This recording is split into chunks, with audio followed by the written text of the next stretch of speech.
Begin the current Daf Mesechtes Gitin Daf Ayin Zayin. Begin 9 lines down at the top of the Amid, where the Gemara finishes up the discussion from the previous Mishnah, finishing up this parak, discussing the halachas of Tanoim, and then we'll begin the 7th parak. Mitzvah Hashem. Ashir's corresponds to Bekal Zechin Cheskel Trent Daf Chaim. We're joining today's Daf. So, we're discussing today's Daf are the Nasan B'Yada. The next parak, the 7th parak, is going to begin a new discussion regarding giving of the get. Specifically, it has to be given into her hand, and we're going to discuss that actually is not limited to her specific hand. It has to be kiyada, like her hand, as we'll see that includes chatzera, her courtyard, and there'll be a discussion regarding if the courtyard has to be smucha, has to be nearby, and that's going to actually discuss regarding how does the chatzah work. It's chatzah mishum yad, and therefore that would qualify as b'nasim b'yada. Or is it chatzah mitam shlichis, is because of halacha of agency, and therefore has to be mishtameres ladaita, has to be protected, that she has to be the one that's watching it, not that necessarily it's watched by itself. And some of the important terms of concept of today's daf are masha kansa isha kana baila. What a woman acquires, her husband acquires, and therefore that actually entertains the conversation. How do you ever divorce a woman if whatever you're giving her is really giving it to yourself? Which gets into a conversation regarding if the husband says dinu dvarim ainli, look, I don't want to have any rights in your things. Can you say such a thing? I don't want what the Chacham instituted for me. The halacha of yad eved ki yad rabbi, the similar idea that what a servant gets is like what his master gets. And maybe you can get around the problem of like, hey, you don't have a yad yourself, eved, so how are you going to go ahead and acquire, let's say, your shiur from your rabbi? Is that the get and the hand, meaning the person's ability to have their own rights, are bon ke'echad happening at the same time. And one of the cases that the Gemara discusses pisla regarding if it's a piece of wood and you throw it to her and you gave her one area that you gave her for her to be able to acquire her get, would that separate into another area? So begin the current daf. First of all, just finishing up the previous parak, 9 lines down at the top of the Yomit we were talking about all those Mishnayos about the laws of Tanai. So one of them the Mishnah said, Kisbu utnu get le'eshti. Right, and give a get to my wife. If I don't make it back within 12 months. So the Mishnah said that regarding such a case, we have a machlekes. In the Mishnah, on the previous Amid, so the Tanakhama said, if they wrote it within 12 months and they gave it after 12 months, it's not going to be a get. Because he said, write and give it if I don't come back within 12 months. You can't write it within 12 months. Bisi said no, kazeh get, that it was considered get. So on that, the Gemara asks, wait a second, Amalei Rabbi Yemi l'Rabashi, lema shall we say, except Rabbi Yesi holds, cost of get al tanai. If you write a get on the condition, meaning, even if the condition was not fulfilled, that kosher is going to be kosher. Why? Because over here, he commanded it to be written and given after 12 months, and they wrote it before the 12 months were up. And so Rabbi Yesi validates, which, therefore, like Rashi explains, let's say he even disagrees on the Reisha, which that was a different case, where you said clearly that if I don't come within 12 months, then write it and give it, and that would obviously, if you wrote it within 12 months, that for sure should be not good. But no, according to Rabbi Yesi, seemingly he's not bothered by the Tanai, because look at this case. This case, he says, that write and give it after 12 months if I don't come, and they wrote it within 12 months, and still says kosher. Why? Obviously, because he doesn't care about the Tanai. So he says, no. I would tell you that possible. Of course, the case of the ratio when he says that then you should write and give it and you wrote it within 12 months, he would agree that's going to be possible. Because he said clearly that was if I don't come within 12 months. But over here by the Seifa, there's a diuk from his words. But the Havalei from the fact that he should have said, like the Reisha said, Imloi Basi, if I don't.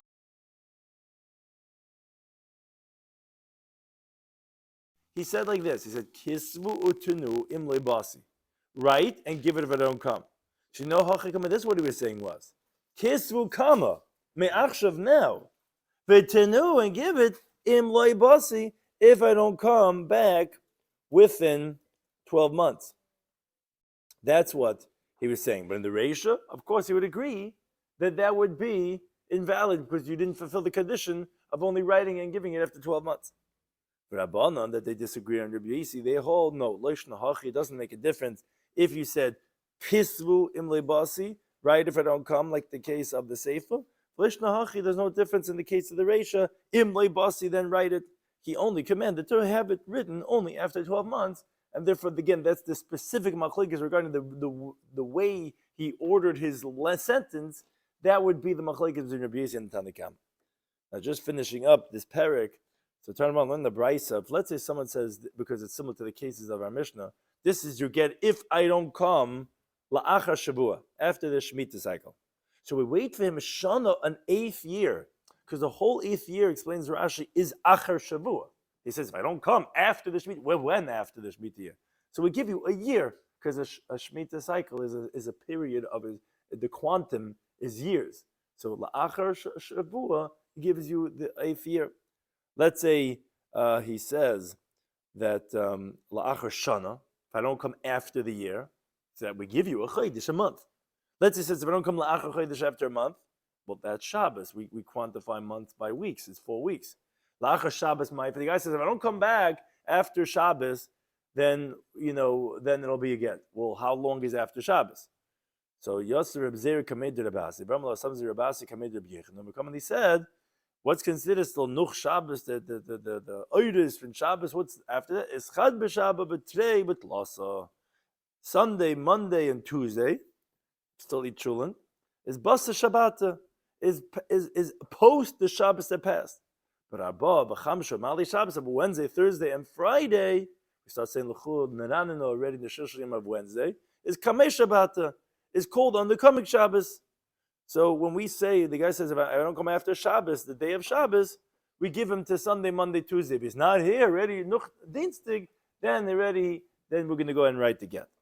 Telling Linda Bryce to the Rebbe Yomi, he says, if a guy says, if I don't come la'acha haregel, after the Yom Tov, then you have to wait from a period of Shleishim Yom. That's Nucha Yom Tov. Nucha Yom Tov is drastic take.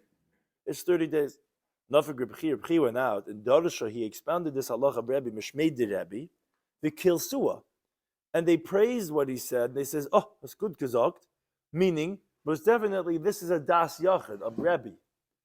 But then Mishmei de Rebbe, he darshan in the name of the public. Now the reason why you would want to do that is because you would want the halacha to be paskin like that. So he said in the name of the Rabbim, v'loikil suah. And they didn't admit to him that it was said from the Rabbim, because halacha does not follow like this teaching. If you're going to say in the name of the Rabbim that this is how everyone holds, then that's going to be the halacha. And it's not. Says Gemara, Alma less hilchazak. Obviously, halacha is not like this teaching of Rebbe, and it's not true. You don't have to wait 30 days.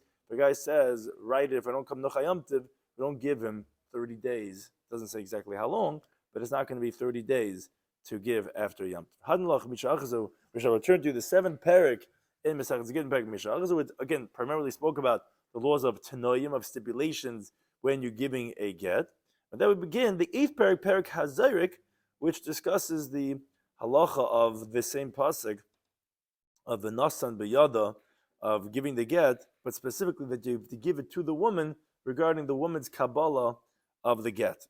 Says the Mishnah, Hazarik get le'ishta. If someone throws a get to his wife, and she's in her own house. What does it mean, her own house? What does she own? So like Rashi explains, her nichsi milug. Nichsi milug are properties that she owns, but the husband gets its utility. In contrast to, let's say, nichsi tzem barzel. There's different types of properties of woman, because whatever she brings into the marriage is really the husband's. But the nichsi milug is her, she owns it, and he throws it to her on the ground. Let's say into her courtyard. So halacha is harizu megudeshes. She's going to be divorced. Why? Because her courtyard acquires it for her, as if you put it into her hand, as the Gemara is going to explain.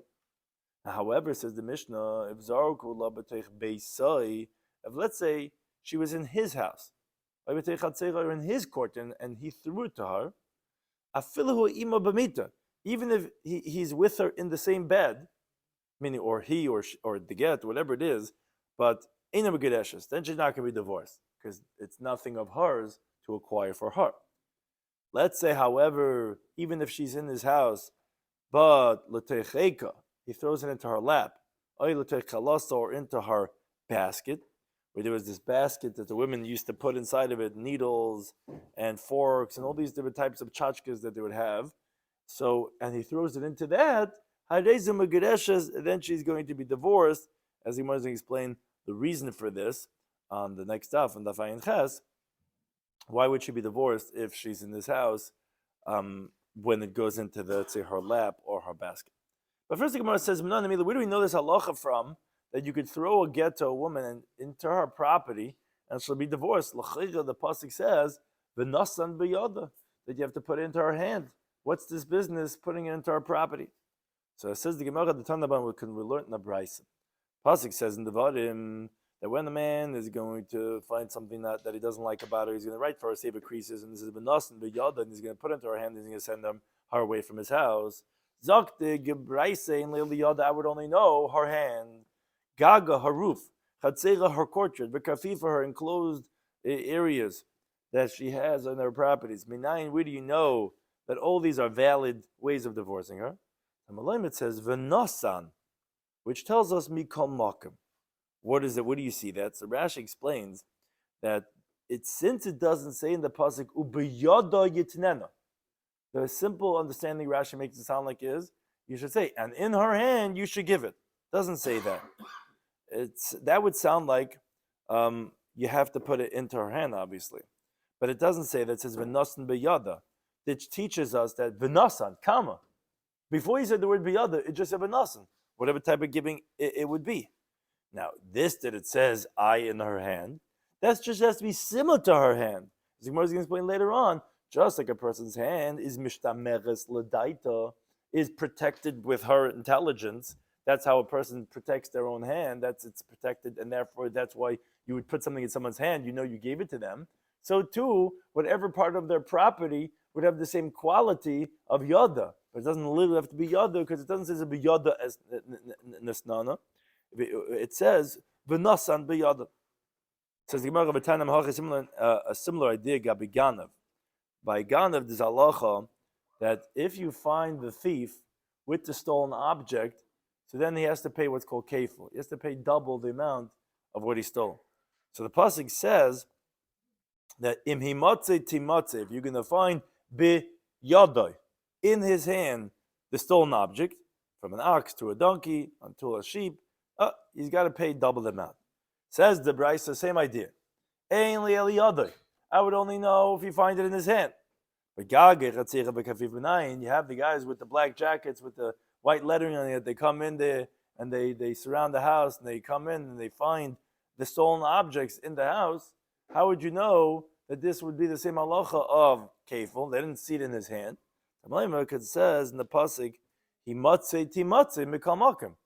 It doesn't say first the words im biyadai timatze timatze. It says no. It says first im himatze timatze, if it will be found, and then it says biyadai, which again will probably be qualified as someone to biyadai. But since it says himatze timatze, so therefore that tells us that wherever you find it in the person's property, but again it has to be similar to biyadai. Says the Gemara, B'tzricha, you need to have both these teachings of our Mishnah and of the halacha. If you're going to find in his hand the stolen object, from an ox to a donkey to a living sheep. No, that's a halacha regarding the halacha of theft, of kefil, that you have to pay double if you're caught with the stolen object. It's just the same idea that even though the pasuk says if you find it in his hand, doesn't literally have to be finding in his hand, even in his gagay chatzera v'kafifa, because it says it before the word biyadin. So the Gemara now wonders, why do you need to teach the same idea in these two contexts? But you need to say it. Why? Yesh meaning get. If you said the halacha only regarding get, I would say, mishum debal karcha mekarsha. A husband could forcibly divorce his wife. In other words, that when he puts it even in his hand, it's also against her will if he wants to, and even so the Torah says she can be divorced. So therefore, yeah, wherever you get it into her property, you could divorce her, including her chatzah. Abagana, but regarding a thief, the lesa bal karche, there's no forcing a thief, because if someone would throw it into his property, obviously the guy would not be liable, like some thief liable, like to be responsible because someone threw it into his backyard under his back porch to make him liable.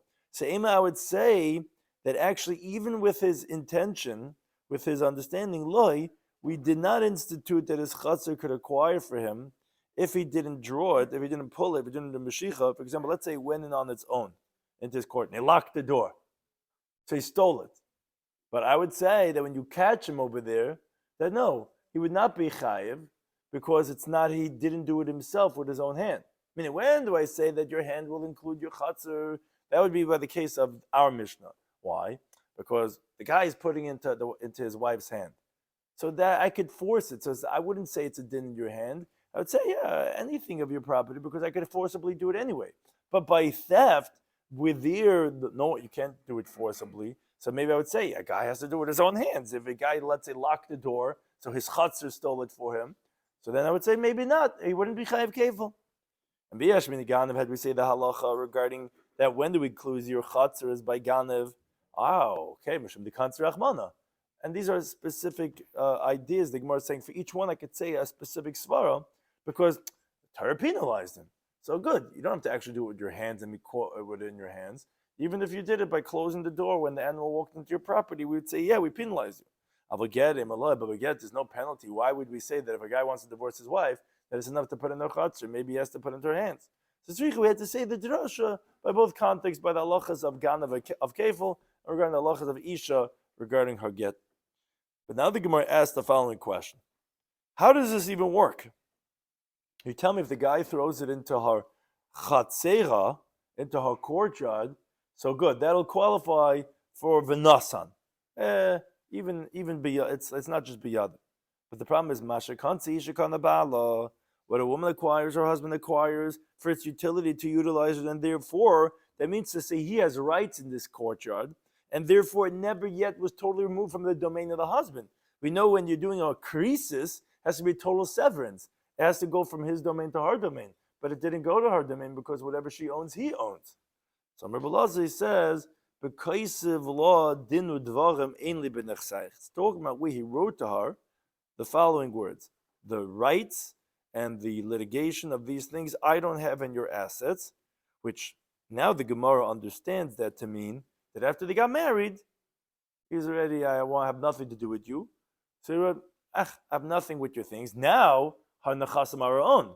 And therefore, it went from his rishos to her rishos, and therefore that's such a gets divorced when it's b'chatzera.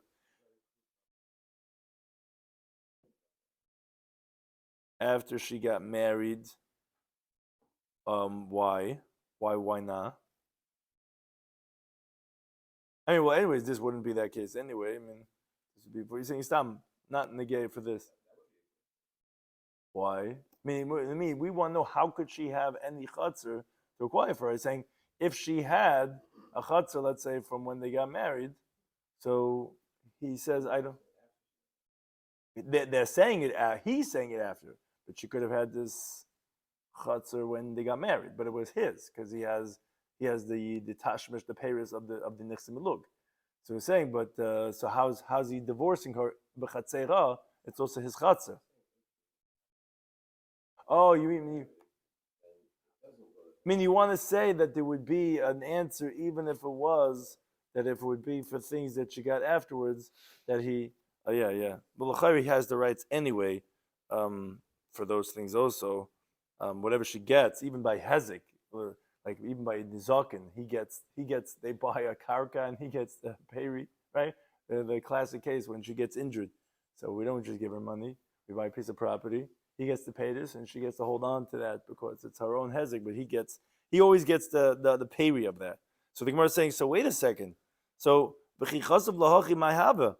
does it help if he wrote her these words? I won't have nothing to do with your stuff, as if like now, okay, her chatzar is her own now. But in the brisa that if someone says to his friend, meaning there was two guys that were partners, and one partner said to the other one, you know what? I have nothing. I have no rights on this field. But I have no business with this. Any one of these words. My hands are removed from this. Says the Brisa, he hasn't said anything. Why? Because since it's his, he has to write a terminology of a gift. You're trying to create an acquisition over here. You can't just say it's not mine. If he's being mafke, okay, those epizanders. So that's also going to be some type of opinion. But he's not doing that. He's not being mafke. He's not giving anything. He's just, I have nothing to do with this. I have nothing to do with this. This is yours. Right? The title is still in your name. Don't say that this car, I have nothing to do with this. We're going to tow it and we're going to charge you for the towing. So Amr Debeir B'Yana, he says, you're right. We're talking about because of this husband had written it to her, this Din Dvarim, Va'ida Arusa, when she was still a kala, when they were engaged, before he married her in her Nechasim.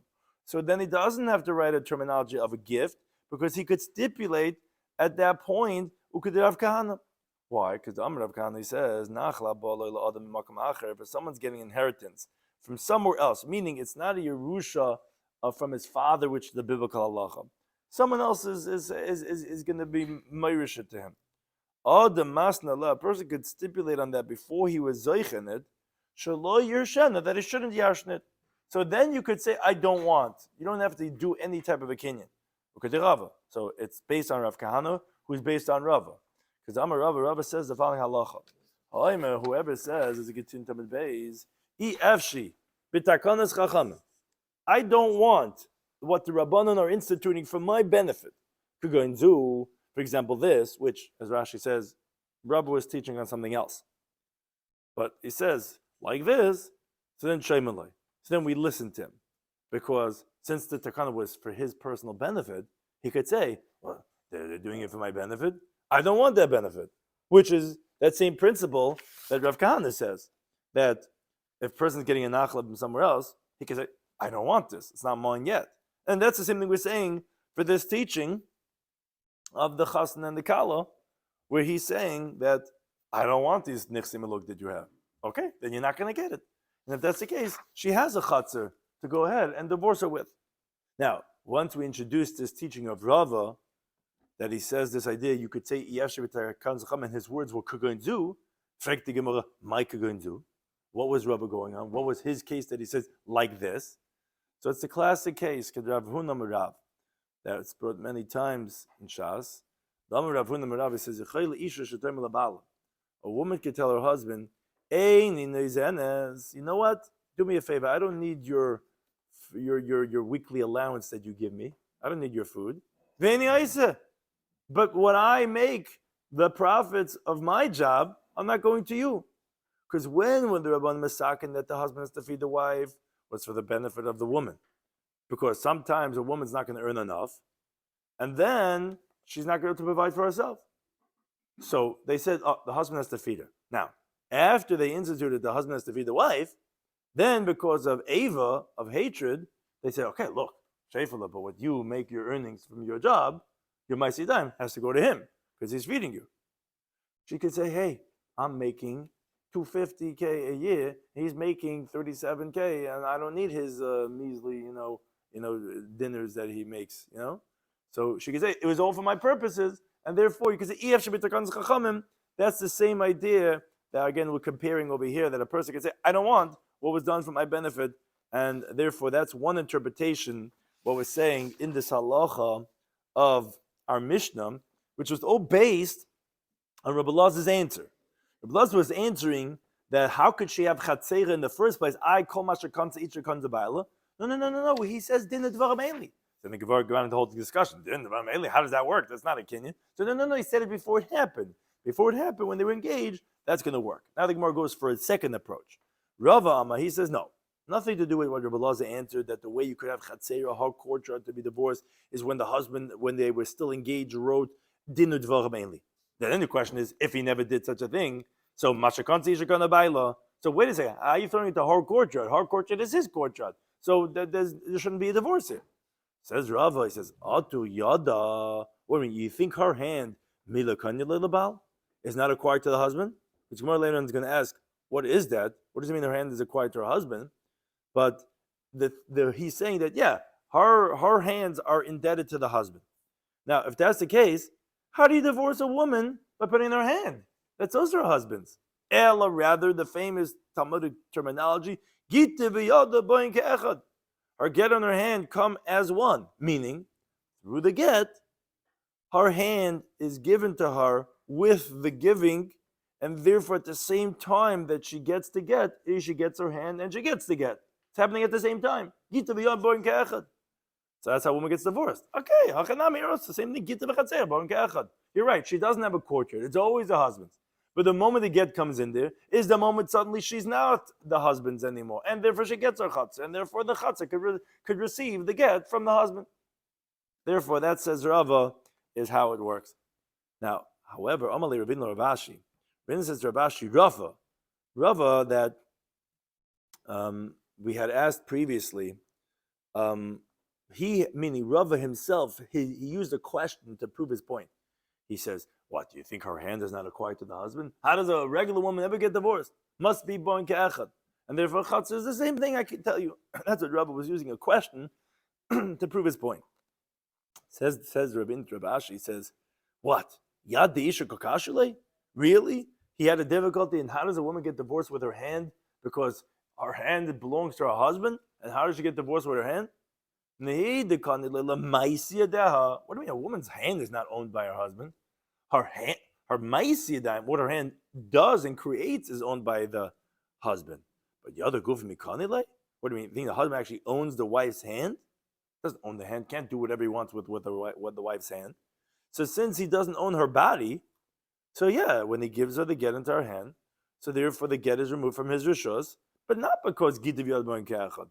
So therefore, by chatzar, which he does own, how does he divorce her? Where's Rabbi coming from, comparing a chatzar to a yad? So Amalei said to him, "You're right. Nothing to do with a woman. Rava yad ha'eved kakashle. His difficulty, which was proving his point, was from a slave, which he does own his body. And yet, the slave can receive his shiur, his emancipation. Lamandam, according to the one that says that an eved could acquire himself. Bishtar, with a document, al de'atzmai, in other words, by receiving it himself. That was his difficulty. How does that work? The hand of the slave is like the hand of the master. The master is taking it from his right hand to his left hand by giving it to the slave. How does that work? Ela rather gitay v'yadai boin ke'echad. That's why it's always said in the masculine terminology. Gitay v'yadai is because it's talking about the eved.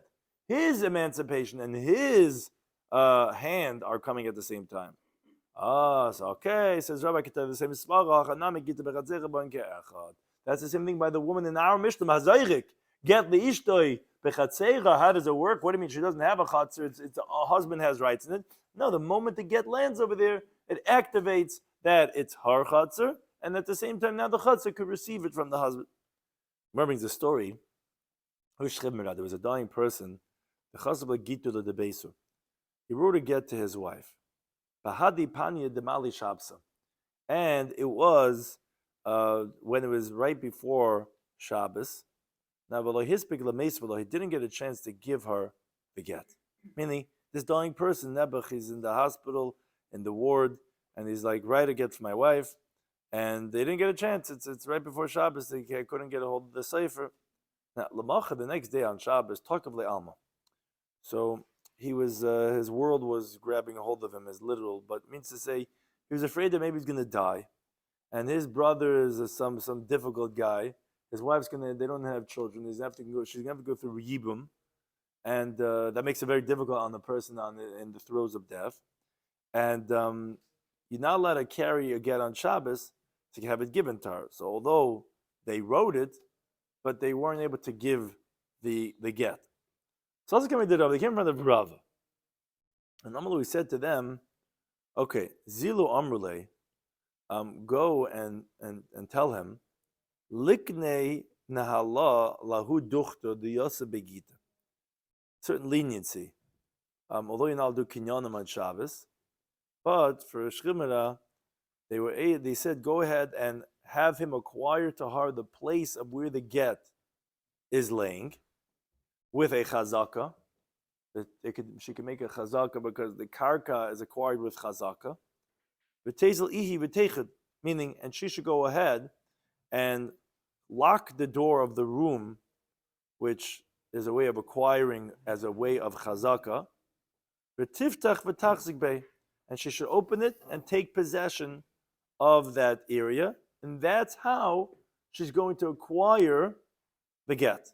Because now we learn the Mishnah and Baba Basra that says null. Someone locks a door, or gadar, or someone makes a fence by a breach, or paratz, or he actually makes a breach in the wall, kolshu, even a minute amount, that's going to be a chazaka for an acquisition that the seller cannot back out anymore.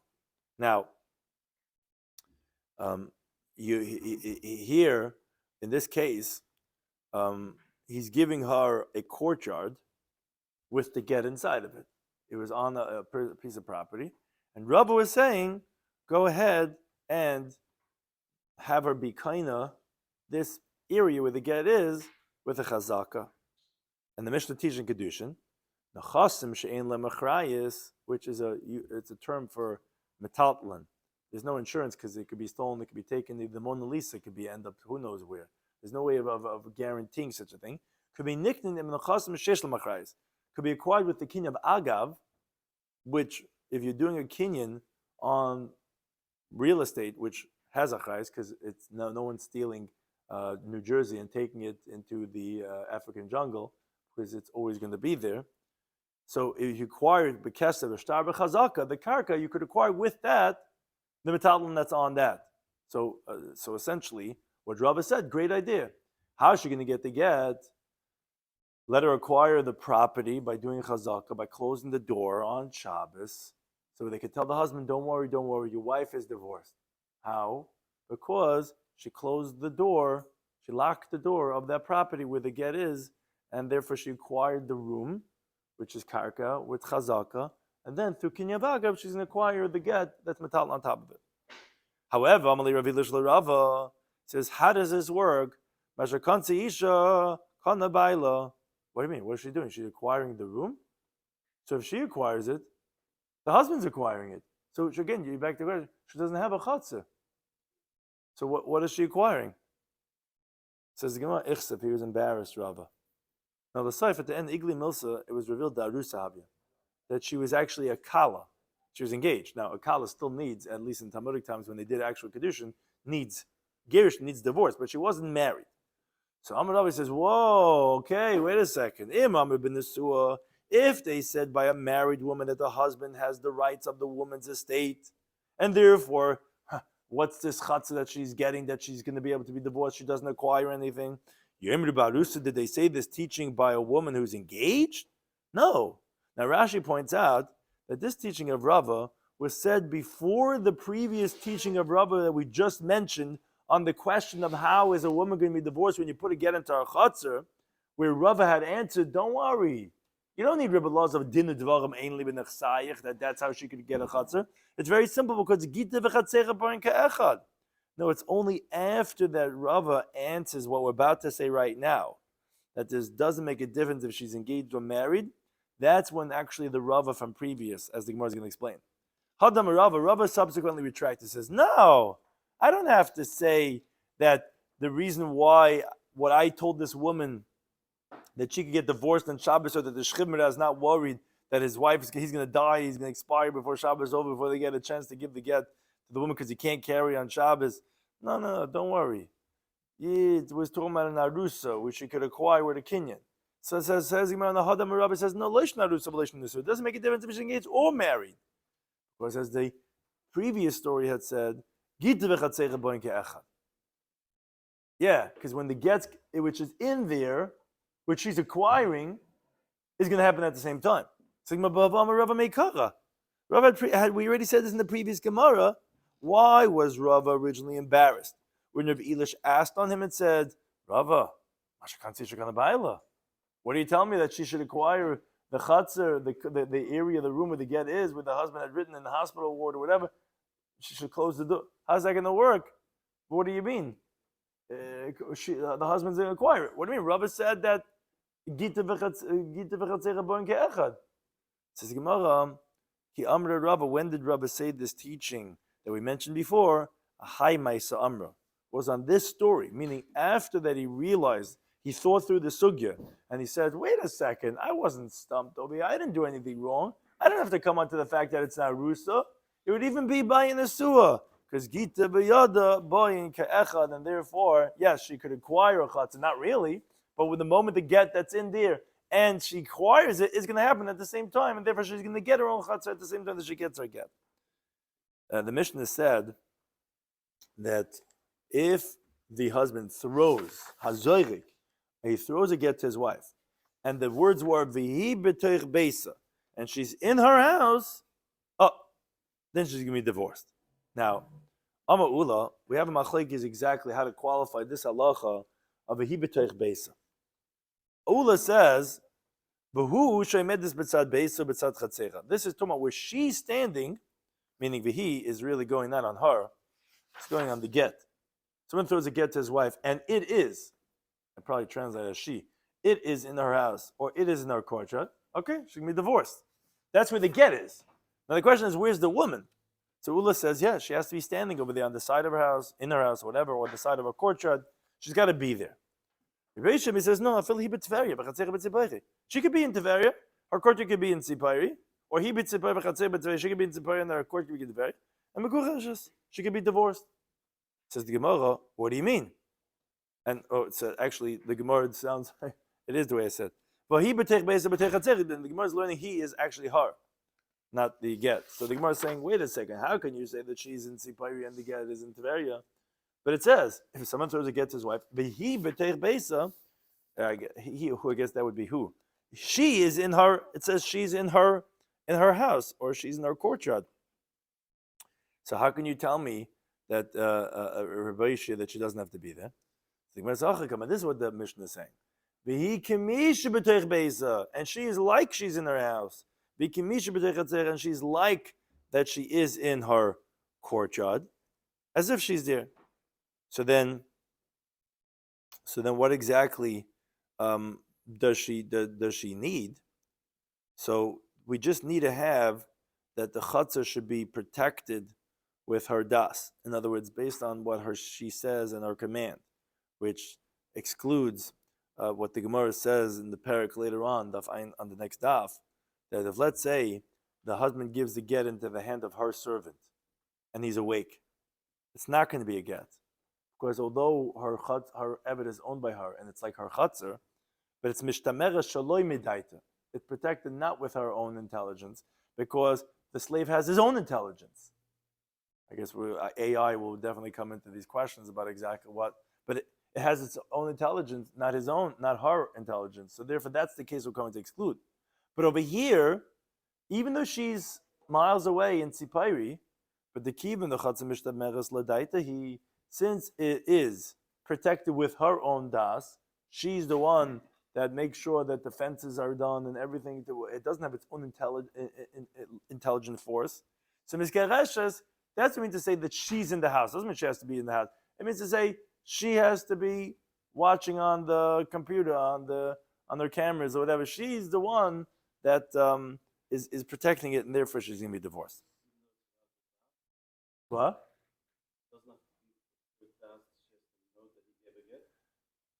Well, maybe she has to know, but she doesn't have to be there.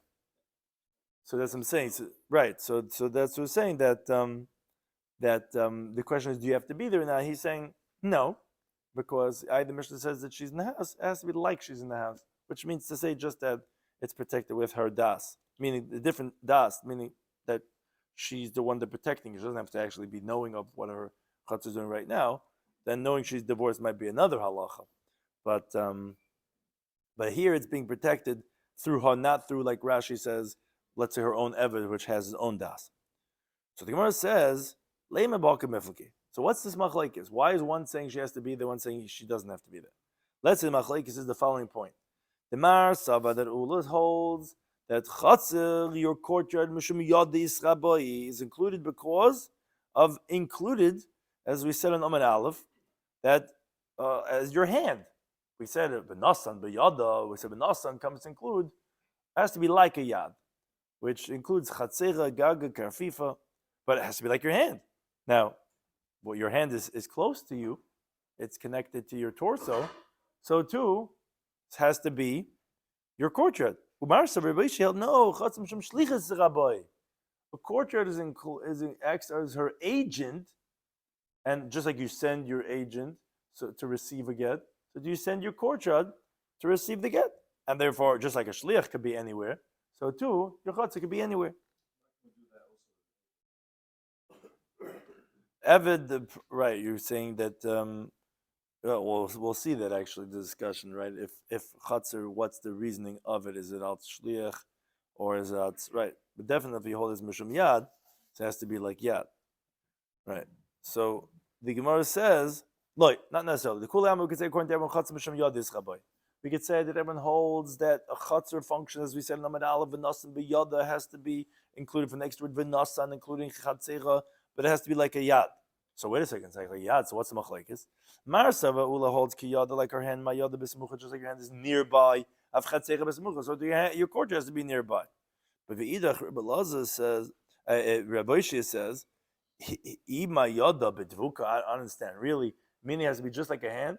Just like a hand is connected to your body, so your cord has to be connected to your body. I mean, come on, we know that a cord is not connected to your body. It's not the same exact thing. Rather, what is the comparison? Like her hand, just like a hand is guarded and under control of a person. So the cord has to be protected under the control and domain of the person. It's coming to include a court that's protected, because if it's not protected, it's not going to function at all as a chatzar to be kind of for you. But not with your das. Let's say your Eved's das, whatever it is. But that's what it's coming to tell me, and therefore that's the machlekes if it has to be that the woman is near there or she's not near there. Now the Gemara brings a story regarding what's considered the woman's area. So Hahu Gavra, there's a certain person, the Zareg Legito Ledebei, so he threw a get to his wife. And she was in the courtyard, and Azal Gita Nafal Bepisla, the get went and fell on a piece of wood. Some of you say like this. Chazin, let's see. Ihavya arba amas al arba amas. If this piece of wood was 4 amas squared, it separates the area to itself, meaning that means that the piece of wood is not bottled to the courtyard, and therefore she's not going to be divorced. Which is going to ask, what is the case exactly talking about? But if it's not dalad by dalad, so then it's all one domain, and she'll be divorced. So the Gemara says, wait a second, what exactly is the case? If it's the woman's own courtyard, so I don't understand. So if it's dalad amas, so who cares? They're all her own stuff. Now we're talking about that it's his courtyard. Okay. So the kila hava arba amas my hava. So even if it's not dalad amas, who cares? It's still his. So what I thought even when she's in the bed with him in his house, she's not divorced. No, we're talking about the oishla makom. We're talking about where that he had lent her an area in his courtyard, or he had lent her his courtyard to acquire the get to be divorced. So what's the point? So the Gemara says, I'll tell you, the chad malka mushli and a person usually lends one area. Shema kamis le mushli and a person does not lend 2 areas. So therefore, if the log is dalad al dalad, it separates the area. It's a distinct item it's like when you go to the checkout counter and the person puts their stick down. It's saying, right, this is my, don't let your item fraternize with mine. We're separating over here. So this is also putting down the log. It's separating the areas, and therefore it would not be, she wouldn't be divorced because she doesn't have that area.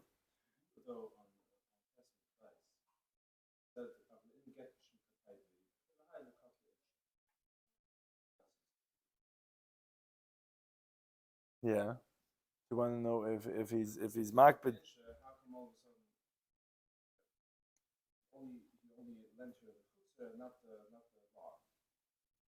Right. Yeah. So the Gemara does ultimately say such a svara on the next amid, something similar to that. Kulik up the inchi. Here it seems like, I guess because it just is the area, people don't lend it. So it sounds like it wouldn't be a hakpada in the get. It sounds like Pasha, people only lend one area. If this is that, means I only gave you this. I didn't give you that. Right, but it didn't go in the area that, yeah. Exactly. Wherever it went, but it didn't go to the area that was yours, so you're not going to be able to become divorced. So the Gemara says a further qualification. We didn't say this only if it's not 10 tvachim high. Even if it wasn't arba amas, would also be a distinct area, as we know. 10 tvachim is a rishus b'fnei atzma, and therefore also she would not be divorced. Furthermore, we didn't say this lastly as a Gitin Daf of Chazmanav Shem Levi. If it doesn't have a secondary name to it, meaning it's just called a pestle, a piece of wood. Obviously, Shem Levi, but if let's say it has a secondary name, it has its own distinct, unique name, that makes it significant, it's not bottle. Even if it's not 10 tvachamai. If it's not 4 amas, the halacha would be that she would not be divorced because, again, it would be considered its own area and it would not be in the area that he gave her. Thank you to any time.